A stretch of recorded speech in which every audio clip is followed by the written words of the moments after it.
What has the nose of a Prelude, an asymmetrical two-spoke steering wheel, the glass of a fighter jet, and the interior of an arcade cabinet? If you guessed Subaru XT, well, it wasn't a guess, you just read the title and thumbnail. But I'm glad you at least know what you're cooking on, rather than just letting the algorithm serve you up whatever like some kind of drooling ape. Now there's a few cars that might compete for the title of the most 80s car of the 80s, the Mitsubishi Starion, the Nissan Pulsar NX, but this just might be the strangest car of the 80s. Let's take a look.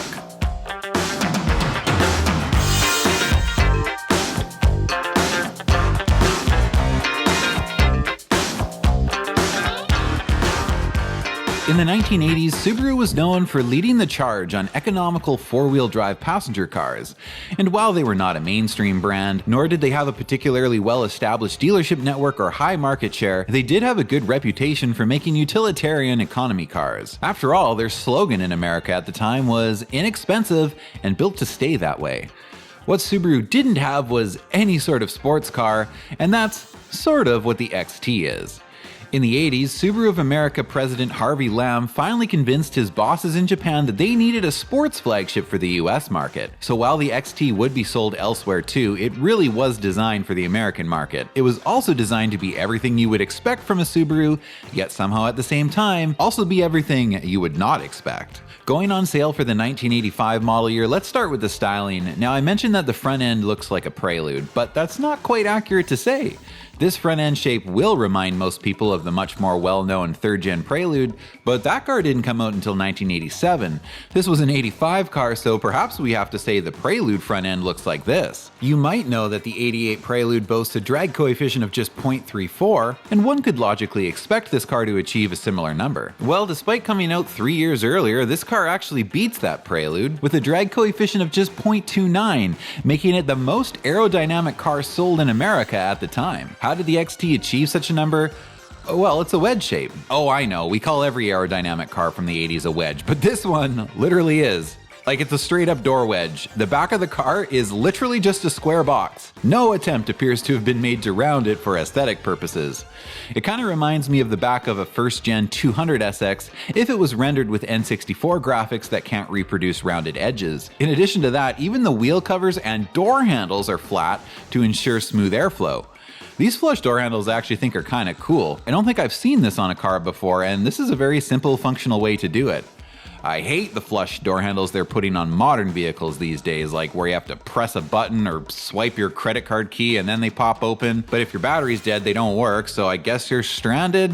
And what do you do when they freeze? These are mechanical, they don't need power, and since you just push them inward, even if they did freeze, you could probably love tap it to break the ice in most situations if you had to. But I've always wondered, what do you do with a Tesla door handle when it freezes? Maybe there's a monthly subscription you can pay now to get heated door handles. You know nothing. Modern flush door handles work wonderfully and they're the best thing ever. Much less fatiguing than using conventional door handles where you have I look forward to your angry letters. Before we get to the real craziness and step inside the cockpit, or arcade cabinet might also be a good description for this thing, let's take a look at what the powertrain was. The XT is built on the Subaru Leon, although in North America they didn't use that name and they were just called DL or GL sedans. I have no idea why they decided to not have an actual model name in North America. That doesn't make a lot of sense. Either way, the 85 XT shares its flat 4 1.8 liter with the sedans, and in the US came in both turbo and non-turbo versions. The naturally aspirated base model output 97 horsepower and 103 pound-feet of torque, while turbo models were rated at 112 horsepower and 143 torque. Non-turbo models were front drive only, but turbo cars could be equipped with a part-time four-wheel drive system, activated by the push of a button atop the shifter. Being that the XT rides on computer-controlled automatic adjusting air suspension, the ride height increases by 1.3 inches when you engage the four-wheel drive system. Now, performance, even in the turbo model, is hardly anything to write home about.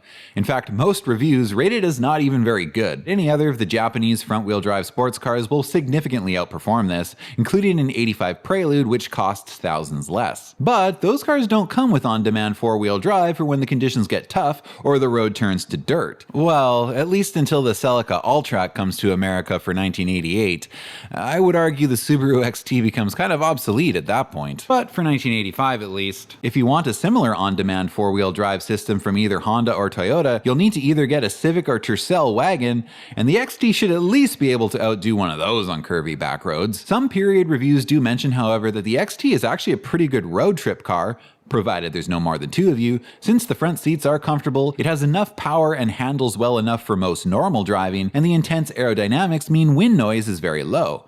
According to a Car and Driver 1985 review, in terms of wind noise at least, it was near luxury levels of quiet. Finding a comfortable driving position is easy too, since there are ample seat adjustments and the steering column is both tilt and telescopic and moves the fighter jet pods and arcade screen with it. But then again, if it's the practicality lane the XT is trying to drive in, it has a hard time there too because it doesn't really have a usable back seat. In fact, base DL models don't even come with rear seatbelts, but even if you do get models with seatbelts, it's a 2+2 car. The back seat is not a place anyone is going to spend a lot of time in. At least the back seat folds down, but even that's not that useful unless you move the spare tire. Why is the spare tire here? Was there no room under the trunk floor? Or had Subaru just not yet figured out that's the most logical place to put a spare? Even their usual for the time engine compartment location would probably have been better than this, but I think the low slung hood line of this model meant there was no room for that. But now it's time to get into the driver's seat and really examine this interior. Because if you think all of the criticism I just gave this car means I don't want one or you shouldn't buy it, I promise you all of those feelings will melt away instantly when you step inside the command module. Because once you sit here and see all this, you're not going to care if the car is slow or your rear seat passengers are uncomfortable. Because if you're a millennial or Gen Xer, you're instantly going to be taken back by a wave of nostalgia to those days you spent at your local mall arcade before such places ceased to exist. If you're Gen Z, well then this will probably just look like an alien spaceship to you, but I imagine that would be a cool novelty too.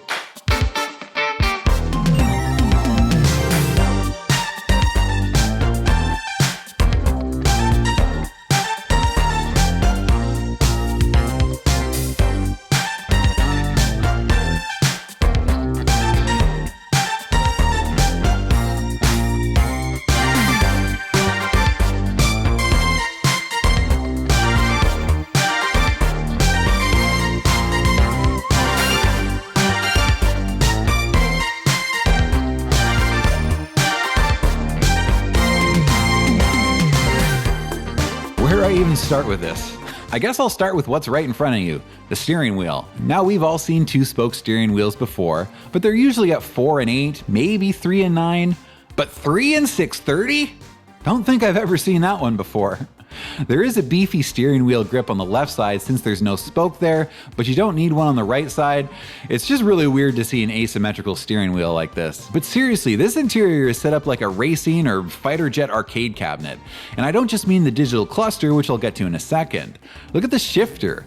At first glance, you might think this is the automatic shifter, but no, this is the manual shifter. A 5-speed is the standard transmission, although you can opt for an optional 3-speed auto. Now this gear shift design looks a little more normal in its automatic form, but on the manuals it literally looks like a joystick, especially with the 4-wheel drive toggle button on top. Moving back to the steering column, 2 control pods shoot out to either side like some sort of fighter jet controls, and if they didn't have buttons on them, I would literally wonder if I'm supposed to grab on and steer with those as opposed to operating whatever the hell this thing is. These control pods are similar in functions to the ones you might see popping out of the sides of gauge cluster bezels in a lot of other 80s cars.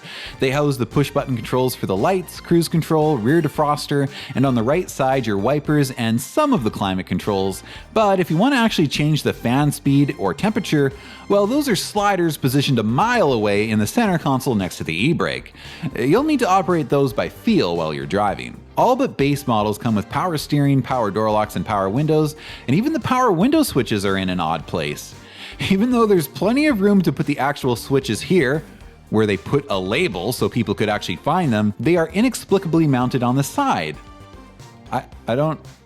Why? There's nothing too crazy about the cassette player radio from a 1980s point of view, and above that is a trip computer, which is another fairly common 80s gimmick. But now let's look at the gauge cluster. Oh boy, is this something. First of all, I'll quickly mention that base models get an analog cluster like this, but let's be honest, we're all here to look at this. Now, I've mentioned in some other videos when looking at digital clusters from the 80s that they sort of look like video games, but this one, it truly has the graphics of an 80s DOS racing game. It's got like the 2D trying to look 3D perspective. There's a car, a road, even sidewalks that are made up from your tack and boost gauges. What's this perspective called? Parallax perspective or something like that? Let me know in the comments. There's a name for this sort of perspective. I remember learning it in school. Well, I don't remember learning it. I remember learning it in school, but I don't remember what I learned. A good thing there's a second tack readout above this, because this tack doesn't look like it would be the easiest to decipher. Even the temp and fuel gauges have an arcade game looking 2.5D perspective, and together with the rest of the interior, this makes up what I think has to be one of the strangest, if not the strangest, and most video game-like automotive interior of the 80s. Oh, and one other strange thing about this car, it only has a single front wiper blade. So you're basically driving a Bugatti. There's also a keyed speed alarm that gets set with a separate key, so if you loan your car out to your teenager or something, you could make sure they keep it at 55. The base XT Coupe is the DL, and that one's the easiest to spot as it has black bumpers. GL is the mid-grade, and the top trim is the GL10 Turbo. DL and GL are front drive naturally aspirated, and the GL10 Turbo comes in front drive or the top of the line 4-wheel drive turbo model. All except the base model, which is 5-speed only, come in auto or manual, but you're not really playing this game properly if you don't get the manual joystick. Aw man, why is this thing so slow? I can't outrun any of the aliens.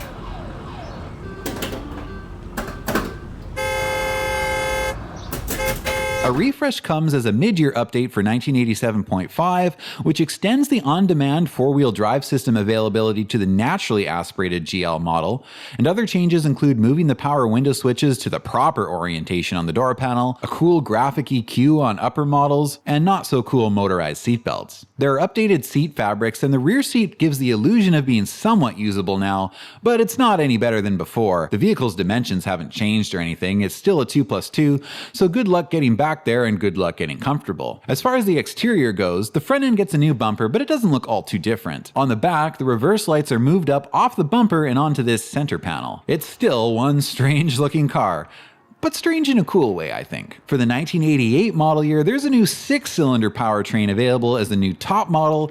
Meet the Subaru XT6.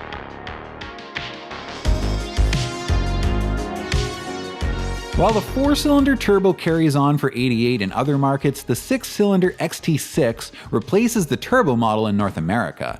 The NA 4-cylinder still comes in 2 trims, XT-DL and XT-GL. On the XT6, the Atari 5200 racing game cluster is gone, replaced with a fully equipped analog cluster.